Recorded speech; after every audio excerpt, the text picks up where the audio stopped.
And a couple categorical pardons, or categorical, I guess, grants of clemency by the president. So I wondered if we could expect more of those sort of categorical pardons, in particular related to the death penalty, which you know, the president had said during the campaign trail in 2020 he wanted to get rid of, and you know, I know it's paused, but it isn't gone, and there's, I think, 40 people on federal death row.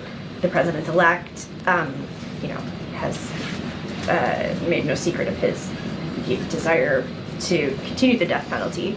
So, you know, wondering about that, and any other possible categorical ones. Sorry, so I will say that during the president's remaining weeks, and he said this in his statement overnight, and I said it at the top as well, that we're going to continue to, he's going to continue to talk to his team to review any steps that he's going to be taking. He wants to take additional steps, obviously, to provide meaningful second chances. This is what this is all about. When you look at what the actions that the president not just took today, but over certainly the last 4 years. And so they're going to continue to review clemency petitions, he and his team, in normal course, and certainly further, they want to further the criminal justice reforms in a manner that advances equity and justice, promotes public safety, supports rehab and reentry, which is all the things that I said at the top, and provides, again, meaningful second chances. So when we have more to share, we certainly will update all of you. But I think if you look at what the president has done over the past 4 years, as I just laid out, granting, in addition to what we announced today, granting 21 pardons, 122 commutations, he has certainly done more than his last 4 predecessor at this point in their first term. And so the president takes this very, very seriously and is going to review all options, and especially, as you stated, clemency petitions as we, you know, close out these final few weeks. On pardons still, sure. We had a poll yesterday that just about 2 in 10 Americans approved of President Biden's decision to pardon his son. In particular, they were troubled by the fact that he'd gone back on his word. So I wondered what the president's message is to those Americans. I mean, I just go back to his statement that he put out 12 days ago, I think now, that Sunday. And I think that last paragraph where he talks really, truly directly to the American people about this decision that he's made, obviously as president, as a father. But I would say more broadly, you know, legal experts, you've heard me say this, you've heard from legal experts, specifically and analysts, former U.S. attorneys from across the country who have said, and they have all agreed, no one would be criminally prosecuted with felony offenses with these facts, the underlying facts that we have certainly have gone back and forth on. And I have quoted many times, and I'll do this again, the former Attorney General Eric Holder, who said no U.S. attorney would have charged this case given the underlying facts. Had his name been Joe Smith, the resolution would have been fundamentally and more fairly a declination, pardon warranted.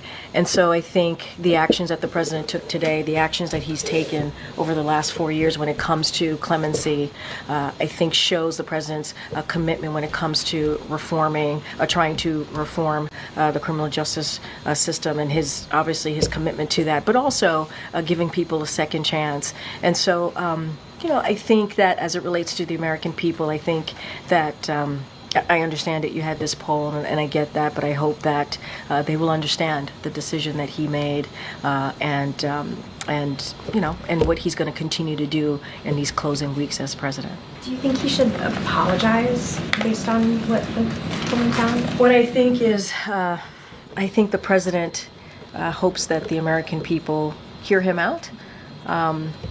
Again, going to that last part of his statement, and I feel that I should continue to reiterate that the American people out there should take a look at the president's own words, his statement, how much he wrestled with that decision, and how circumstances did indeed change for him in his view. And I quoted many times what Congressman Clyburn said when he spoke to the president 2 weeks prior, how the president was indeed reticent in making this decision.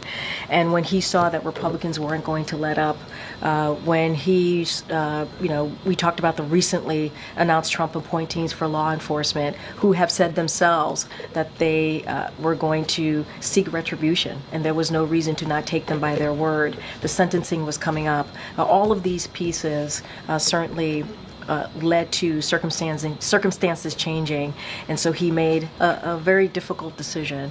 And I just hope that, in time, in due time, the American people will see why he made this decision to move forward. In the meantime, I think this announcement, the statement from the president, this announcement today that we're making, nearly 1,500 people getting this their commutation.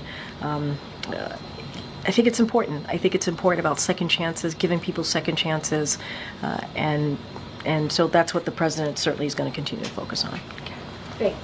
Different than commuting a sentence, though, or pardoning someone who's been convicted of a crime. There was conversation at one point about the idea of preemptive pardon, someone who hasn't been convicted yet, but who might be a target of the incoming Trump administration. Is that still on the table? I'm not going to get ahead of the president. As I said, we'll have more.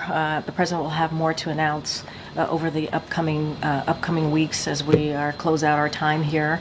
I'm not going to get into the president's thinking. He's going to have conversations with his team. He's going to review clemency petitions. He's going to review options on the table, and so that's where I'm going to leave it. And I think 1,500 individuals, as you all know, who were placed on home confinement during the COVID-19 pandemic, and who have successfully reintegrated into their families and communities, and also pardoning 39 individuals, is a big deal. I think it's important to those individuals and their families and their communities. As I've said, they've reintegrated into those really important pieces of their lives. And I think that's really important. And just building on what the president has done over the past 4 years. And I think today, I think it's a good day for many of those folks who deserve that second chance and who have proven to be able to take that on. Absolutely. Yeah. Some of the names that have been floated around preemptive pardon solutions, it would just be such an unusual, extraordinary step. We've talked about in the news, we've seen Liz Cheney, Dr. Fauci. You're talking about the preemptive pardoning. Right. I understand you don't want to get ahead of the president's thinking, but are any of those names wrong or still? Can you tell? I mean, do you want to tell us anything about? It would be a bad move on my behalf if I preempted the president or previewed anything that the president was thinking about, considering, and so this is something that he's going to talk with his team about. And I just don't have anything beyond that for you. Again, I think today is a very important day as we talk about the criminal justice system, as we talk about giving people who have shown that they can reintegrate into their community, back into their families, a second chance. I think that's a big deal, and I think that shows the president's commitment to this. And the president talks a lot about what this country has to offer and possibilities, and you see that in every action that the president certainly has taken when it comes to this issue and so many other policies that he's put forward. Okay. So Karine, asking you this question, I'm going to ask it one more time. You have been working on an Islamophobia, or a strategy to counter Islamophobia that would partner with the strategy that you've already released to countering anti-Semitism. We've been waiting for it for a long time. Do you have any further updates on when that could be released? Do you anticipate it coming before the end of the year? I would say stay tuned. This is obviously something that we're very committed to when it comes to protecting communities across this country. You saw that in our anti-Semitism strategy, and obviously we've been talking about this Islamophobia strategy as well, or talking about coming up with a way forward in protecting communities. Certainly that's the president's commitment. I don't have anything to share right now at this moment at this podium behind this lectern, but I would say stay tuned. Given the former president's ban on entry for people from Muslim majority countries, also known as the Muslim ban, at the beginning of this term.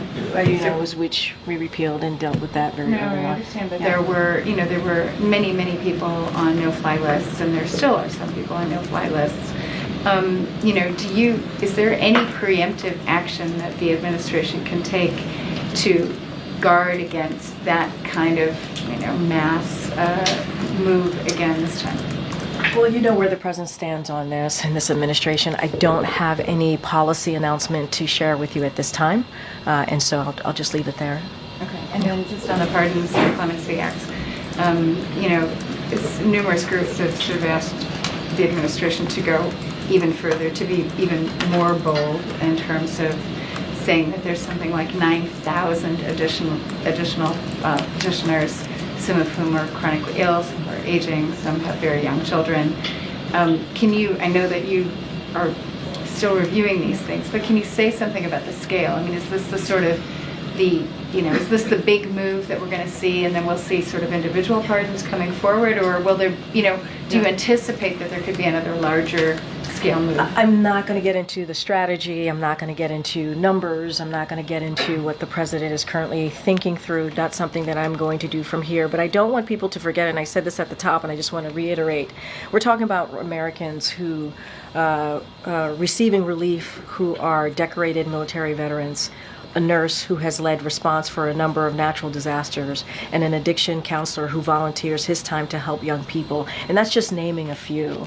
And so that is important to note, because these are the folks that we're talking about, who are, again, reintegrating back into their communities in a way that's effective, in a way that's incredibly important, giving them second chances.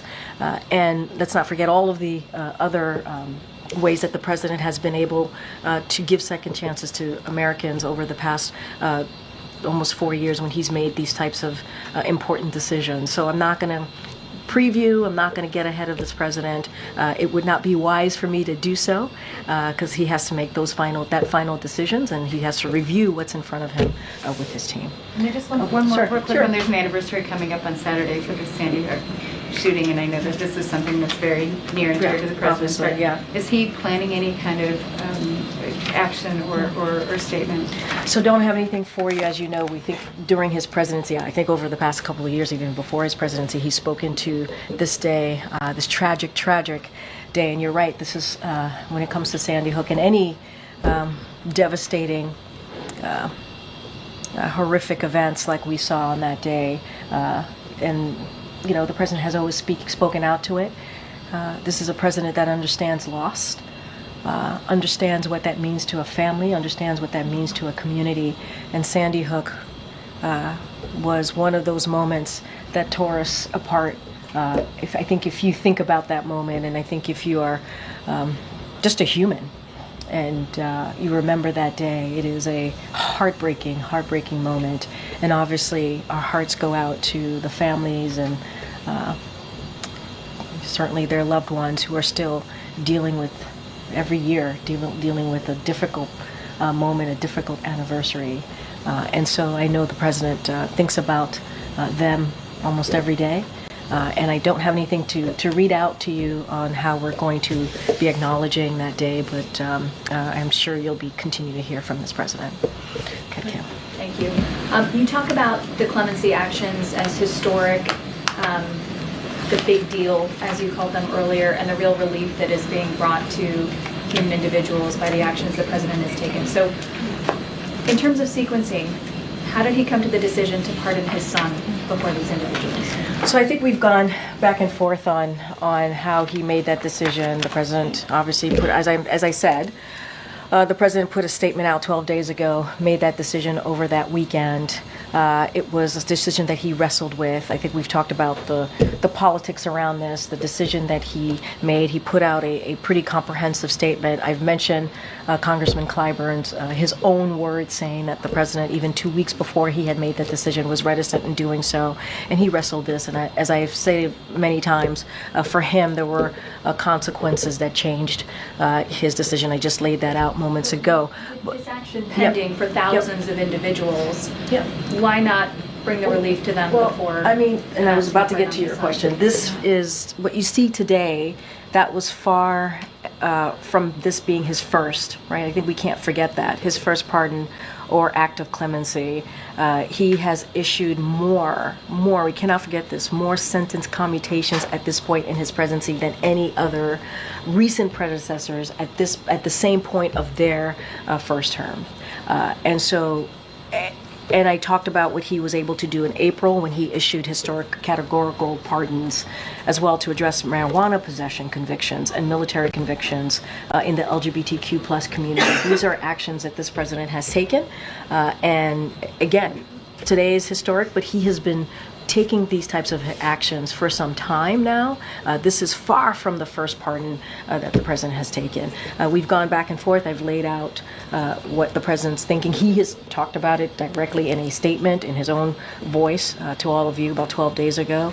And so I don't have anything beyond that, but we can't look at today as being only the first action that he's taken. He's taken many actions to try and deal with giving an opportunity to people who have shown that they deserve a second chance, giving them opportunity to have that second chance. Anita Dunn, who was for a very long time the senior-most communications aide here at the White House, has been very critical of the president's decision to pardon his son. She called it extraordinarily bad timing. She said it was clear that the White House was not part of this process. And she called the president's rationale an attack on the judicial system. She goes, the argument is one that I think many observers are concerned about. A president who ran to restore the rule of law, who has upheld the rule of law, who has really defended the rule of law, kind of saying, well, maybe not right now. How would you respond to that? I will respond in this way. She also agreed that Hunter Biden, and I quote, absolutely deserved a pardon. The deserved a pardon is her own words. So she supported that action. And I don't want to take away the record that the president has made on providing the most individual commutations in a single day, and I think that matters. And he'll certainly have more news to share in this area, in the clemency space, obviously, in the near future, and we'll have more to share and certainly more to speak to. Was she right that the White House was boxed out of the process? What I can say is that I would obviously continue to refer you to the president's statement 12 days ago. He laid out his thought process, I think, in a very comprehensive way. We've gone back and forth here about how the circumstances had changed, but let's not forget that she also said that Hunter Biden absolutely deserved a pardon, and I think that matters as well. Okay. Thanks, Karine. What was President Biden's reaction to FBI Director Christopher Wray's decision to step down? Well, I will say is that the president certainly appreciates the service of Christopher Wray, the FBI director, and all that he has done in his role. I don't have anything more to say beyond that. Certainly he wishes the FBI director well. Was the president disappointed that Wray is not going to be serving his full tenure term? I don't have anything else to share besides the service that the FBI director has been able to provide, and he respects his service, and I don't have anything beyond that. Has President Biden spoken to FBI Director Wray since the director made that announcement, or was the White House given a heads up about the decision? I would say that I don't have anything to share of a conversation between the FBI director and the president since this decision was made, but the president is grateful for the director's service to our country, and I just don't have anything else beyond that to share.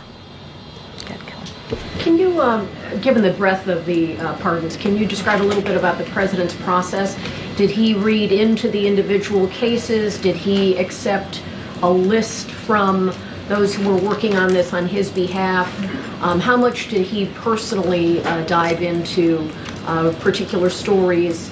And did he decline on any of the ones brought to him for this time, or was it sort of a big package presented to the president? So I'm not going to go into step by step of this process. What I can say is this is a president who certainly takes this very seriously, understands the importance of when an individual is able to show that they can reconnect with their community, reconnect with their family, be part of a community in a way that I just laid out. When you think about military veteran, we think about a nurse that's been very helpful in disaster response. He takes that all into account. He wants to make sure that that there are specific criteria that are made, if you will. In this case, the Bureau of Prisons obviously was very involved in looking at. When I say very involved, when they made the decision on the home confinement of these folks, and so obviously that is a big part of it too. And look, they've all just demonstrated good behavior. Have shown that incarceration and at-home confinement has been successful in their rehabilitation. And those are all important criteria to look at.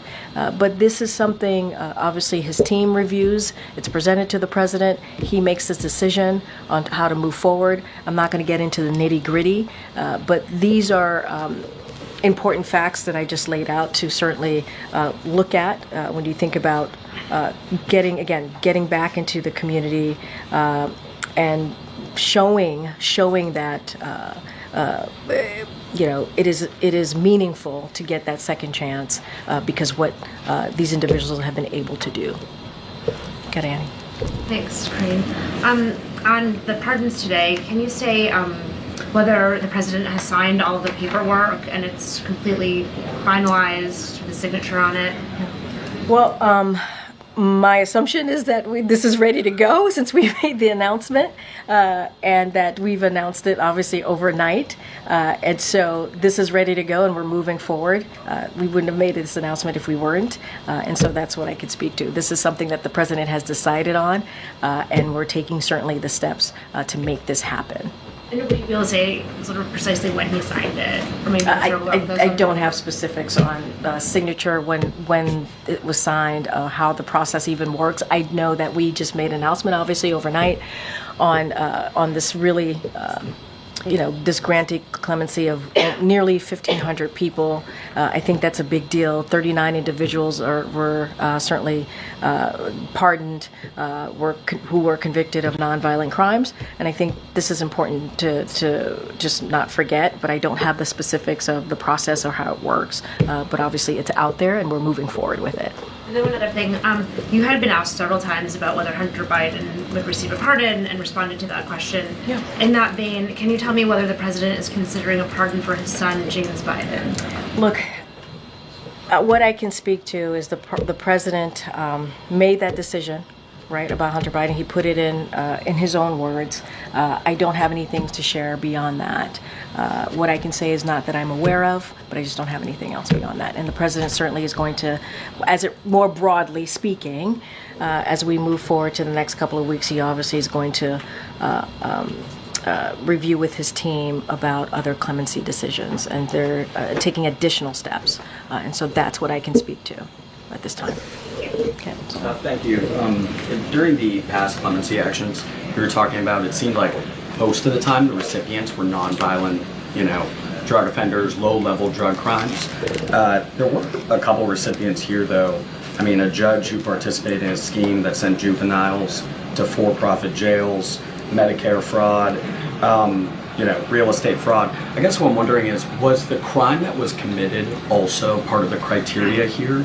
Or was it the mere fact where if you were somebody on home confinement, despite the crime you committed, but just the fact that you were on home confinement, you received a commutation? So there are two different things, right? There is the 1,500 folks who were placed on home confinement during COVID. Okay, I didn't know because those are commutation, right? So I didn't know. Those are commutations, okay, right. So you were saying pardon, so I just wanted to make sure that. To clarify, okay, those examples I listed are part of the 1,500 that Okay, because as you know, there received were 39 people who were pardoned. So two different things. I just want to make sure we were on the same page. So this is definitely related to the home confinement for COVID. Let's not forget there was the CARE Act of 2020, right? This is all connected certainly to that, and those are the individuals who were, again, who had home confinement and they successfully reintegrated into their families, into their communities. And that's the group of people, that category, if you will, that we were looking at. But Yeah. like if just the fact that they were on home confinement, they received a commutation here. No. Did you factor in any, like in the process, do you also factor in the individual cases and the individual Well, I think crimes what's that were important is that they were successfully able to reintegrate into their communities and back into their families, right? They show that having a second chance is something that they should be given, right? And so that is what's important, that let's not forget that the successfully reintegrating, and I think that's a huge factor. That matters as well. The home confinement, obviously, that's the category that they were in during that CARE Act of 2020. As you know, there was a decision because of the COVID-19 pandemic to move forward back in 2020 before the president was obviously in office. And these folks, this 1,500 that we're talking about, the nearly 1,500, were able to successfully reintegrate. And I think that's a criteria that we can't forget, and that's a criteria that's incredibly important here as the president made his decision. And to follow up on, I think, Kelly's question, just, I know you don't want to go step by step in the process, but can we say accurately that the president looked at any of these applications? What I can say is this president made this decision. This is the president that made the decision to move forward on this. What was his involvement, though? Did they present him the applications? I and he mean, said obviously yes, the or? president was presented from his team the granting the clemency, right, of these approximately 1,500 Americans and also the 39 that he pardoned. He was presented that by his team, and he made the decision. This would not have happened. We cannot forget, this would not have happened if the president didn't sign off on it, if the president didn't decide to move forward. And we can't forget what the president has done. We're talking about, let's not forget the past. Yes, we're talking about today, but we can't forget the president has also done 122 commutations, 21 pardons before this. We can't forget that the president issued categorical pardons for LGBTQ plus service members convicted because of their sexual orientation or identity, gender identity, and individuals charged with simply possession of marijuana. And he just did that back in April. So the president has certainly taken action to show the importance of giving Americans second chances, and this is a continuation. This is not just a one-day thing. This is a continuation of the president taking clemency and giving people second chances very, very seriously, and understanding how much that means to families and certainly communities. Okay. Yeah, has the president called any of the people he granted pardons to? Do you have anything to read out on that front? It's a good question. I don't have anything to read out on the president calling any of the nearly 1,500 people or 39 folks that he was able to pardon today. I just don't have anything to share. And is he planning a farewell address at some point? Is there something in the works? Do you know where it might be, when it might be? So we'll certainly have more to share. What the last couple of weeks, last couple of days of the president's administration would look like, if he's going to be giving any big speeches or giving any important remarks as he ends his presidency. I don't have anything right now in this moment, but I would say stay tuned. We'll have a lot more to share as to what January post-holiday will look like. Go ahead. Go ahead. I know I was supposed to call you. I didn't. Thank you.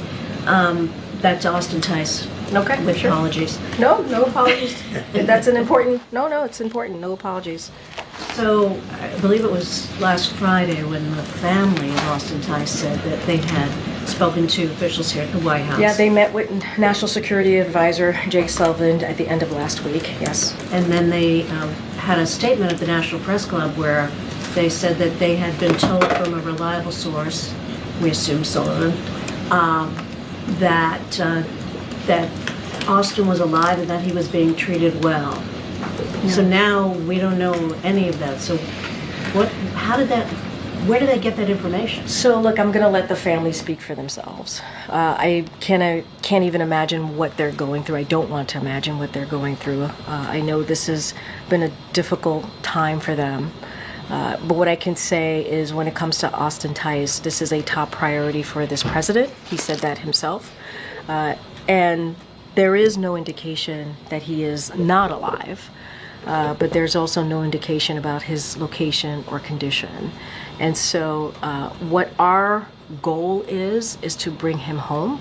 And so we hope certainly that he is alive, and as we have stated many times before, we are talking through this with the Turks, and we want to do everything that we can to bring him home. It is a top priority for this president and this administration, and that's how we're going to continue to move forward on this.